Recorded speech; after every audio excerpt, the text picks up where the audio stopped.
Ma'am, this briefing is for mission crew only. Please wait. Outside. No apology, no hesitation. Just the finality of a door closing in her face. Lila Hartman didn't argue. She simply stepped aside, hands resting on the worn strap of her leather bag, eyes fixed on the runway through the hangar doors. She waited, motionless, unreadable. Inside, the room pulsed with urgency. Pilots, officers, maps glowing like warlit constellations. But when Colonel Calloway scanned the faces, his voice cut through the noise. "Where is she?" Confusion spread. She wasn't on the roster. She wasn't supposed to be here. And then, the side door opened. Lila walked in, traced one precise line on the tactical map, 2.3 degrees, and silently changed the fate of the entire mission. They didn't shout, didn't explain. They simply sealed her out of the mission as if she didn't exist. No apology, no hesitation, just the clipped finality of a command, like the heavy thud of a steel door closing. Doctor, Lila Hartman stood there, her gaze calm and unreadable, like the surface of a still lake. She didn't argue, didn't ask why. She simply stepped aside, her hands resting loosely on the worn strap of a leather satchel. Lieutenant Avery Cole, barely a year out of the academy, his hair regulation short and his chin tilted upward as if to hold his authority in place, shot a glance at Sergeant Dana Ruiz, his checkpoint partner with 3 years on the job. Ruiz shrugged. If she was supposed to be in, she'd have the paperwork. Lila said nothing. She turned and moved to a spot near the giant sliding doors of the hangar, where she could see the runway through the gap. Out there, the morning mist still clung to the tarmac. Fighter jets sat lined like arrows waiting for release. The distant growl of engines mingled with the sharp metallic clinks of ground crews working on their pre-flight checks. Inside, the operations room pulsed with urgency. Tactical maps glowed on walls like constellations of war, laced with flight paths, coordinates, and risk markers in shifting colors. The voice of the communications officer cut through the low hum of pilots trading approach notes. Every movement was synced to the countdown clock ticking toward a mission launch. Cole and Ruiz, after turning her away, returned to their duties, scanning IDs and cross-checking manifests. But every now and then, Cole's eyes drifted toward the woman outside. She wasn't scrolling through a phone. She wasn't checking a watch. She wasn't shifting her weight in impatience. She just stood there, motionless, focused. And that stillness was almost unsettling. It was the kind of stillness you only saw in people who already knew something you didn't. The wind off the runway carried the smell of jet fuel and the damp trace of night air. Lila breathed it in slowly, eyes tracking each aircraft. Each crew moving with the mechanical precision of a machine she knew intimately. She had, after all, once helped design how that machine worked. Inside, Lieutenant Cole had no idea that the civilian with no clearance was a woman who had once saved an entire squadron from an invisible kill zone. Not with weapons, but with a single, nearly imperceptible adjustment in their flight vector. To Cole and Ruiz, she was just another misplaced civilian who'd wandered too close to the classified side of the base. But across the room, on the raised platform where the command staff stood, Colonel James Calloway was scanning the personnel list. His eyes moved over every name, every face, then stopped. There was a gap in the logic, a gap he recognized immediately. He knew exactly who was standing in that gap. Outside, Lila continued to wait. She wasn't waiting to be called in. She wasn't waiting to prove herself worthy. She was waiting for them to realize that until they found her, the mission was still missing a piece it couldn't survive without. The mist began to burn away, revealing the full stretch of the airstrip. The first edge of sunlight slipped through the hangar opening, spilling across the scuffed leather of her satchel. Lila's grip tightened, not out of nerves, but because inside that bag was something that could alter the entire course of the operation. If, and only if, they realized it in time. Colonel James Calloway stood at the raised platform, scanning the tactical display as lines of data shifted in real time. The room hummed with the ordered chaos of a mission in its final stages. Pilots confirming call signs, intelligence officers, cross-referencing threat assessments, ground control syncing communications. It was a dance Calloway had watched hundreds of times in his 30 years of service. But today, one step was missing. He could feel it like a skipped heartbeat. His eyes moved across the room face by face. Every squad leader accounted for, every specialist in their station. Yet the unease grew. Something was wrong. Not on the map, not in the air, but here, in this room. He turned toward Lieutenant Walsh, the operations aide, a young man juggling two tablets and a headset. "Walsh," Calloway said, voice low but cutting through the din.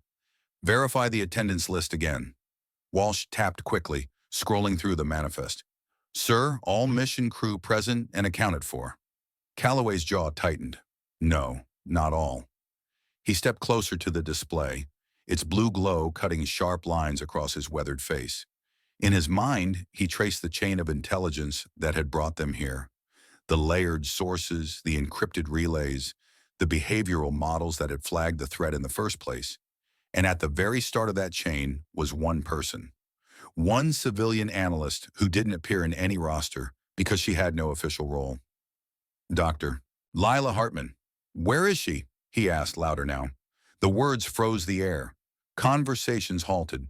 Fingers lifted from keyboards. Heads turned toward him with confused expressions. Captain Rodriguez, the flight leader, spoke first. "Sir, who exactly are you referring to?" Calloway's gaze swept over the room like a searchlight. "The woman who built the threat model we're using for this operation. The reason we even know the kill corridor exists. Where is she?" Walsh blinked rapidly. "Sir, there was a woman earlier. Dark clothing, leather bag. No credentials. Security asked her to wait outside." The colonel's expression hardened. Not with anger at Walsh, but with the grim recognition of a mistake he'd seen too many times. Protocol had its place, but it could blind you to the very people who kept you alive. "Get her," Calloway ordered. "Now!" Before anyone could move, the side door to the hangar opened. No announcement, no rush. Lila Hartman stepped in, her pace measured, her eyes scanning the room as if she had already read every face, every posture, every possible reaction. She carried no badge, no clipboard, nothing to mark her as part of the mission. And yet, in an instant, the energy in the room shifted. Those who had been curious now felt an unfamiliar edge of respect they couldn't quite place. Calloway straightened, meeting her gaze. "Dr. Hartman," he said, his tone carrying the weight of someone who had waited too long for this moment, "you're the only reason this operation is still viable." She gave a single nod, neither proud nor dismissive. Stepping past the officers, still frozen in mid-turn, she walked directly to the central tactical display. Her satchel slid from her shoulder to the table with a soft thud. From inside, she drew a manila folder. No labels, no stamps. She flipped it open to reveal a single printed map overlaid with an approach vector in sharp black ink. Without speaking, she lifted a stylus from the table and traced one precise adjustment across the glowing map on the wall, shifting the line by exactly 2.3 degrees. A ripple of murmurs moved through the room. On the digital display, the altered vector rerouted the mission's path around an unmarked zone. Calloway's eyes narrowed as he saw it. A kill zone. It had been invisible to their current model, a blind spot even their most advanced predictive systems hadn't flagged. She stepped back. "Your original path would have intersected a net they were setting up," she said simply. "They're patient. They know your launch window. By the time you crossed here," she tapped the map, "you'd have been inside a firing solution you couldn't evade." Rodriguez leaned forward. "How do you know that zone even exists?" Lila didn't look at him. Her gaze stayed on Calloway. "Because I taught them how to build it, years ago, and I know exactly how to break it." Calloway held her stare for a long moment. Around them, officers absorbed the implications. The idea that this woman had both created and now dismantled the enemy's playbook. Without her, the mission was a calculated gamble. With her, it became precision. The colonel gave a single nod. "Then let's adjust our plan." For a moment, no one spoke. The room seemed to hold its breath, as if the air itself was waiting for permission to move again. On the tactical wall, the new flight path glowed in a fine pale line, diverging only slightly from the original. A subtle bend of 2.3 degrees. To an untrained eye, it was nothing. A barely visible deviation. But in a combat theater, tiny deviations meant everything. Lila Hartman lowered the stylus, her expression unreadable. "It's small enough to pass unnoticed," she said evenly, "but large enough to make their predictive models useless." The officers nearest the display leaned in, studying the change. Captain Rodriguez squinted at the coordinates, brow furrowing. "That's barely a shift. We'd still be flying into the same zone." "No," Lila corrected softly, stepping closer to the display. She zoomed in on the map, enlarging the region where the adjustment took place. The projected topography sharpened into ridges, valleys, and faint digital overlays of radar coverage. "Here's where you would have been," she said, tracing the original path with the stylus. "You were going to pass through this corridor at altitude 3,200 meters. She tapped the kill zone, a faint red polygon now pulsing on the map. "They know your vector, speed, and timing. It's exactly what they trained to intercept." Colonel Calloway stood silent, his arms folded, eyes fixed on the map. "And with your change?" "With my change," Lila said, drawing the adjusted line again. "You enter here instead, 2.3 degrees off your original heading. It forces them to recalculate. They won't have the angle. And by the time they do, you'll be through and climbing into radar shadow." She glanced at the colonel. "It buys you about 90 extra seconds. That's the difference between a clean run and a casualty report." Around the room, the weight of her words sank in. 90 seconds. In civilian life, barely enough time to tie your shoes. In an active combat zone, it could mean the survival of an entire squadron. Rodriguez still looked skeptical. "So, you're saying the enemy has, what? A program running to anticipate our movements?" Lila's gaze didn't waver. "Not just a program, my program, or at least a corrupted version of it. Years ago, I built a predictive algorithm for our side. Someone sold it. They adapted it. They've been feeding it your flight patterns and refining the kill zones accordingly." The room was silent again, this time for a different reason. The revelation landed like shrapnel. No one wanted to imagine what would have happened if she hadn't walked in. Calloway broke the silence. "Run the numbers on the new vector," he ordered. Major Patterson, head of intelligence, began punching calculations into his console. After a few seconds, the system responded with a series of projected outcomes. The red kill zone faded. The casualty probability dropped, sharply. "She's right," Patterson said, leaning back. "Risk margin falls from 41% to under 5%. There was a collective exhale, but Calloway didn't relax. He knew that battles weren't won on paper, they were won in execution. And this change, small though it was, required absolute discipline. 1 degree off in the wrong direction, and they'd be back inside the trap. Lila seemed to read his thoughts. "I'll stay until launch," she said. "I'll brief your flight leaders personally. They need to understand this isn't just a new line on a map. It's a timing shift, a climb rate shift, and a comms blackout for precisely 23 seconds in that corridor. If anyone breaks radio silence in that window, the algorithm will flag your location instantly." Rodriguez's posture changed. The skepticism was gone. He was already visualizing the run in his head. "Understood," he said quietly. The colonel nodded. "You'll get what you need, Dr. Hartman. Full cooperation." The next 30 minutes moved like a tightly wound spring. Flight leaders gathered around as Lila walked them through the adjusted vector, pointing out terrain features they could use as visual cues if instruments failed. She spoke in crisp, economical sentences. No wasted words, no unnecessary jargon. Every pilot in the room understood that this wasn't a suggestion, it was survival. When the briefing ended, Lila stepped back, letting the crews absorb the information in silence. The colonel approached her. "If this worked," he said, "you've just rewritten the mission." "If it worked," she replied, "no one will remember why it did. And that's fine by me." Nekarshirm. They exchanged a brief mutual nod, the kind that passes between people who know the stakes without having to say them out loud. On the tactical wall, the pale bend of the 2.3 degree difference glowed like a hairline fracture in an otherwise flawless plan. Small, almost invisible, and yet in less than an hour, that subtle line would decide who made it home. Before she ever stood in a hangar with a leather satchel and a map that could save lives, Lila Hartman was the rising star of Caltech's applied mathematics program. Professors called her the architect, not for buildings, but for the way she could design equations like blueprints for systems no one else could even see. Her doctoral thesis on behavioral modeling wasn't just theoretical. It was a living, predictive engine. It could analyze incomplete data and still forecast the likely decisions of human operators in high-stress environments. Most of her peers saw it as an academic marvel, but in the quiet offices of Arlington, Virginia, inside the recruiting branch of U.S. military intelligence, it looked like something else entirely, a weapon. One cold November morning, two people from a civilian research initiative visited her campus office. Their questions weren't about her latest paper. They were about speed, adaptability, and how her algorithm would perform if the data stream changed mid-calculation. They didn't mention war, but they didn't have to. Lila knew what they were circling. She also knew she was curious enough and idealistic enough to listen.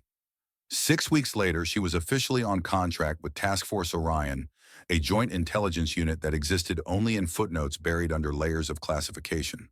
Her work was buried deeper still, her name absent from every file that wasn't locked behind biometric vaults.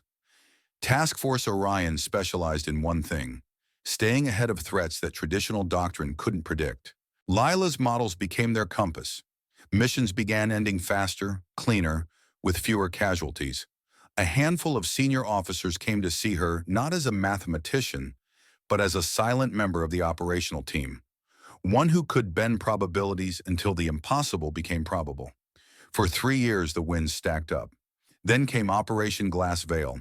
It was supposed to be a routine insertion in Eastern Europe, a data-gathering op involving 12 operatives.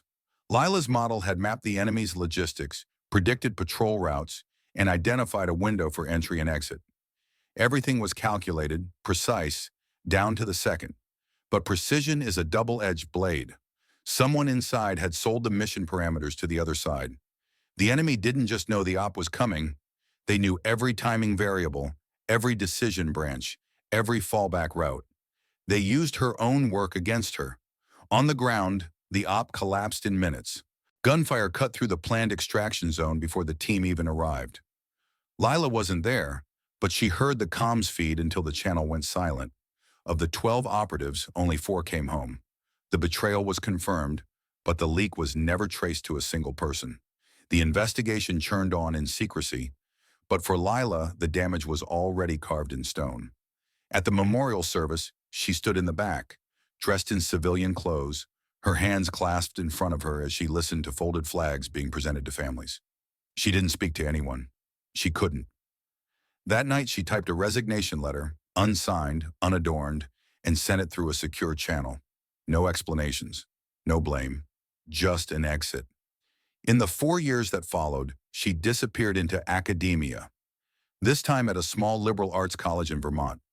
She taught advanced statistical modeling to undergraduates who assumed her brilliance was purely academic. She published papers so deliberately narrow in scope that no defense contractor would ever see military value in them. She avoided conferences, avoided DC, avoided anything that might drag her back toward classified corridors. But isolation has a way of wearing thin. And when Colonel James Calloway showed up at a quiet cafe in Portland, Maine, with a folder of satellite images and a single request, "Help me see what we're missing," she didn't answer right away. She stirred sugar into her coffee and looked past him, out the window at the gray Atlantic.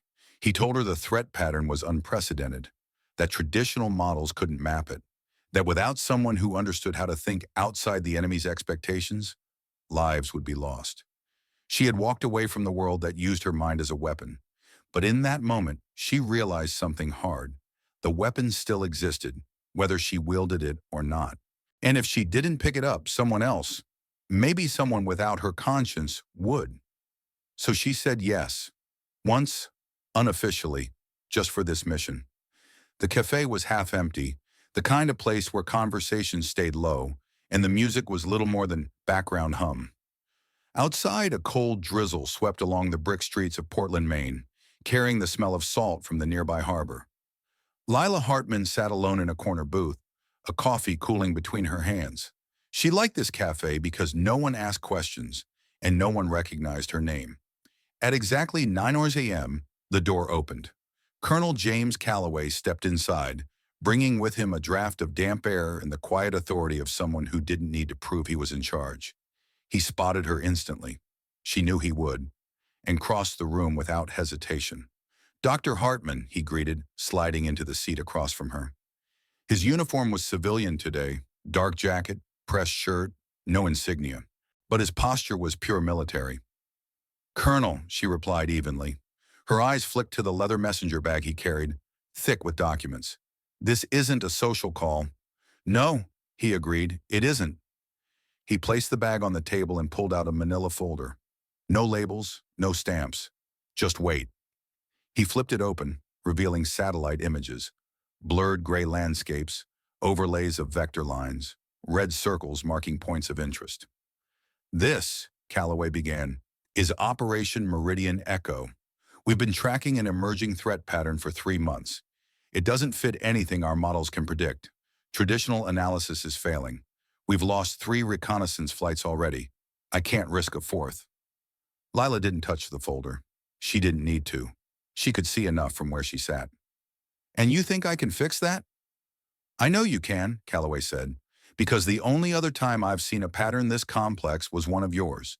You built the logic that our enemies are bending against us. And if you don't help me break it, they're going to keep winning." She leaned back, crossing her arms. "I walked away, Colonel. You know why." "I do," he said quietly. "Operation Glass Veil cost you more than anyone will ever understand. But this isn't about reliving that. It's about making sure it doesn't happen again." For a moment, only the patter of rain filled the space between them.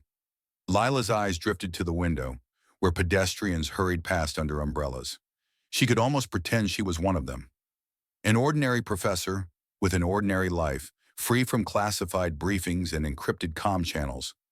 But she wasn't, and she never would be. Calloway reached into the folder again and slid a single page across the table.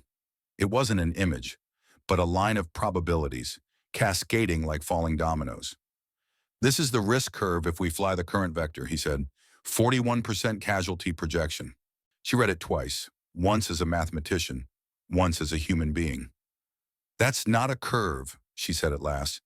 "That's a death sentence." "Exactly," Calloway said, "and you can change it."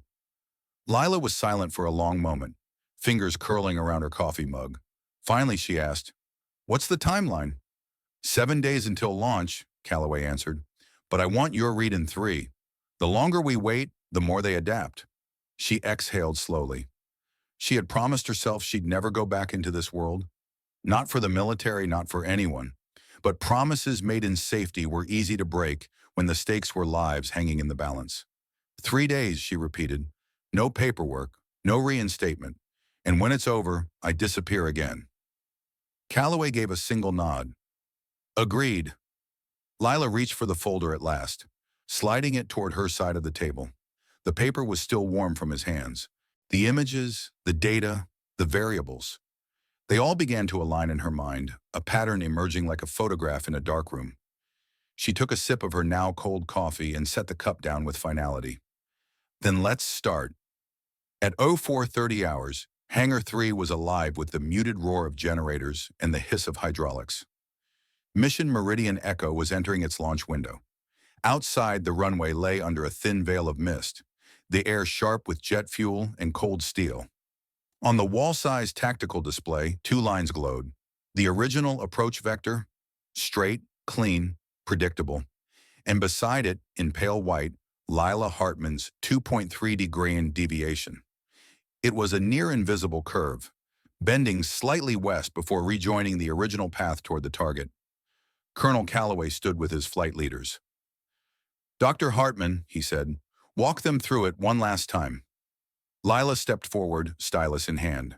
She zoomed in on a sector of the map where 2 ridgelines ran parallel like the jaws of a trap. "Your original route threads this gap," she began. "At your planned speed and altitude, it's perfect radar coverage for anyone positioned here and here." She tapped 2 elevated points. "Their predictive model would have you dead center, exactly when they want you." Captain Rodriguez frowned. "And you're certain they've modeled us that tightly?" "Certain enough that I could write their firing solution," Lila replied flatly. Switching to the new path, she traced the gentle bend. This deviation slides you into this valley instead. 90 seconds later, you climb here. She circled the point, into a radar shadow cast by the terrain. It's a 23-second blackout. When you reappear, you're already past their engagement zone. Rodriguez leaned closer.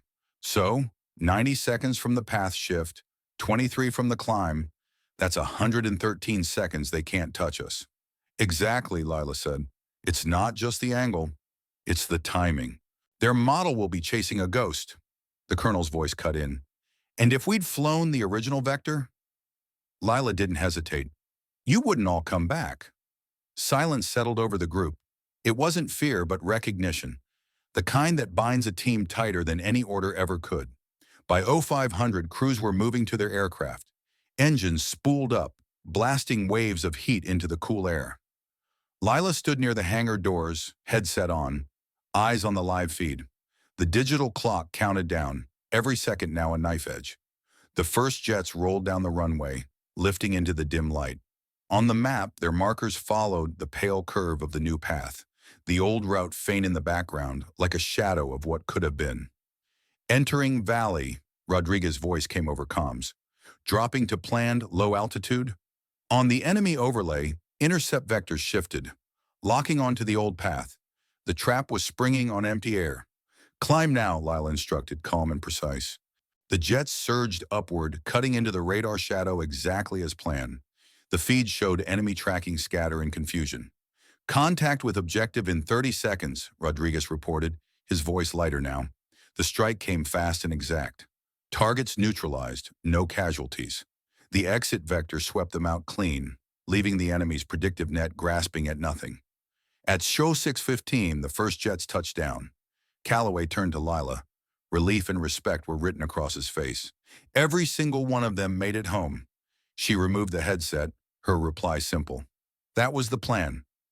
By the time the sun was high over the base, Mission Meridian Echo was already a success story in the official channels. Clean execution, zero casualties, objectives achieved with surgical precision. The after-action report spoke of coordinated timing, flawless piloting, and exemplary leadership. None of them mentioned Lila Hartman. Colonel James Calloway read each draft before it went up the chain. He didn't edit a single word, but he knew the real line between success and disaster had been drawn by a woman who wouldn't even appear in the mission log. That was the way she wanted it. After the debrief, Lila left as quietly as she had arrived. No applause, no farewell. She walked out of the hangar with her worn leather satchel, disappearing into the same anonymity she had carried in with her. Calloway watched her go, resisting the urge to call her back. Some people didn't belong to the system. They operated beside it, above it, in the narrow spaces where rules bent in service of survival. In the days that followed, changes began to ripple through the base. Not official policy. Those took months, even years. This was something else. Quiet shifts in behavior, a recalibration of instinct. Checkpoint guards started making a second call before turning someone away. Duty officers began keeping a short mental list of possible exceptions. When an unfamiliar face showed up near a secure area with nothing but a name and a calm expression, someone would ask, could this be one of them? Within a month, the whispers reached other installations. A similar case unfolded at Air Command 12. A civilian woman, no badge, walked into a briefing without being stopped. She went straight to the colonel's table, spoke for less than 5 minutes, and walked out. The mission that followed landed every crew member alive. No one wrote these moments into manuals. They didn't appear in any training slides. But across 3 continents, a kind of folklore took root.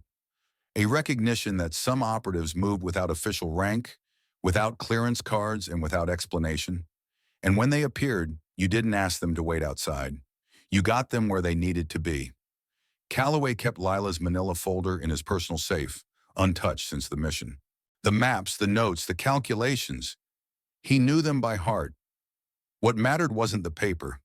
It was the reminder that sometimes the greatest victories came from people the system almost overlooked, and that next time, they wouldn't make that mistake. In the end, Meridian Echo wasn't just a mission. It was a reminder. Sometimes the most valuable people in the room aren't the loudest, or the ones with the most visible authority. In our own lives today, whether it's at work, in our neighborhoods, or even in our families, we can overlook the quiet problem solver, the one who doesn't demand attention but changes the outcome for everyone. It's a lesson that speaks deeply to American culture. True leadership isn't about title or recognition. It's about showing up with the right skill, at the right time, for the right reason. And it's about the courage to act, even if your name never makes the headlines. I wonder, how many Lilas have crossed your path in life? Someone who didn't seek credit, but without them, things might have gone very differently. Have you ever been that person yourself? Share your thoughts in the comments. I'd love to hear your stories. If you found meaning in this, please like the video, subscribe to the channel, and share it with someone who values quiet courage. Thank you for spending this time with me and for keeping these stories alive.